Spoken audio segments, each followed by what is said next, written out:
Avec Nicolas Nadeau, vendredi c'est derby. Nicolas, alors première question, on va l'évacuer. Derby, terme galvaudé ou une réalité?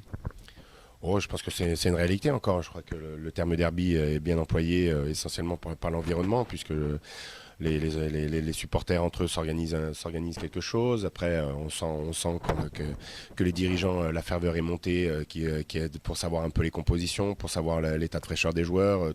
La pression est montée un petit peu autour de nous et que voilà. Et puis même les joueurs entre eux s'envoient quelques messages de temps en temps. Encore Graham l'a admis ce matin que ça faisait 6 mois qu'il n'a pas eu de message et que d'un seul coup, c'est ce match-là où on reçoit les messages. Donc voilà, c'est une réalité réelle. Justement, 15e match, donc ça commence à tirer un petit peu dans les jambes cette saison, on l'a vu, très homogène. Comment on aborde de ce match de côté Carcassonne, d'autant plus qu'on a quelques blessés à des postes clés? On l'aborde dans un état, alors je vais entre guillemets euphorique parce que c'est surtout lié au match qu'on vient de produire contre Dax, la victoire de 36-0. On pourrait être dans cet état-là. Donc il a été très important cette semaine d'expliquer aux joueurs que dans cet état-là, on produit pas de bons matchs et que il est essentiel dans un derby de répondre à la notion de combat qu'on a su mettre contre Dax, qu'on a su. Donc réitérer ce genre de prestations, ne serait-ce que devant, parce que Narbonne un jeu d'avant dans l'axe profond qui est extrêmement perforant, avec un 8 qu'ils ont mis qui remonte les ballons, qui est capable de casser les lignes, et avec une alternance de leur charnière capable de faire jouer au ras. Ils ont Navakadretsia qui vient chercher les ballons un peu autour.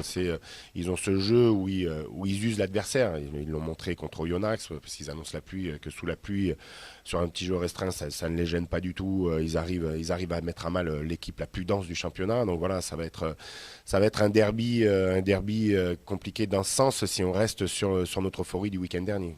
Alors justement, je reviens à ma question sur les absents, notamment, vous avez eu la malchance, coup sur coup, en quelques minutes, de perdre Felipe Berchesi puis Adrien Lator.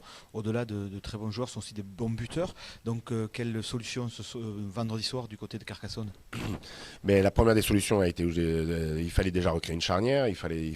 Voilà, on a quand même la chance d'avoir Benjamin Caminati au club qui a fait quelques saisons sur ce poste-là, qui a montré de bonnes dispositions ce vendredi soir, qui a pris la suite donc de nos deux ouvreurs vendredi soir et qui a fait de choses intéressantes, qui a alterné, hein, qui doit travailler sur sa constance. Donc cette semaine, c'est ce sur quoi j'ai insisté beaucoup, sur sa concentration, sur ses transmissions, sur ses jeux au pied. C'est un joueur talentueux qui peut faire de choses extraordinaires. Voilà, donc on espère que sur ce match-là, il nous sortira le meilleur de lui, et on n'en doute pas. Et ensuite, il a fallu cette solution sur le poste de buteur. Donc Benjamin était un buteur dans d'autres situations, mais j'ai voulu le décharger en lui enlevant cette pression et lui demandant de se concentrer sur le jeu et sur la conduite du jeu et du match.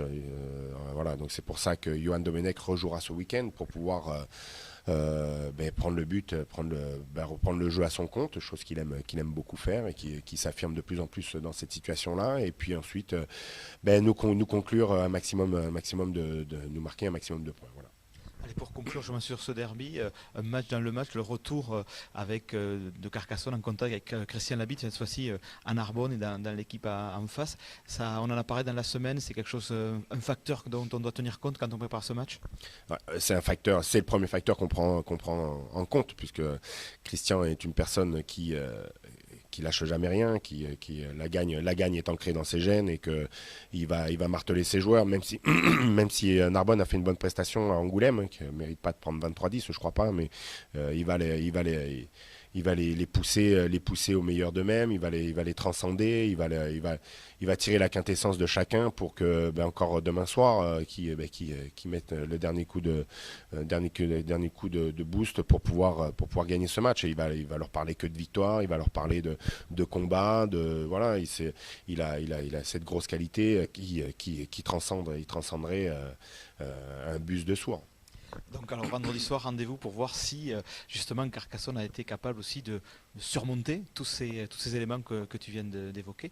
Une bonne préparation encore pour cette journée, et puis à vendredi à Narbonne à 20h. Ouais, en tout cas, on va essayer on va donner le meilleur de nous-mêmes pour ne pas décevoir et ne pas partir en congé avec une petite fessée. Merci. Merci.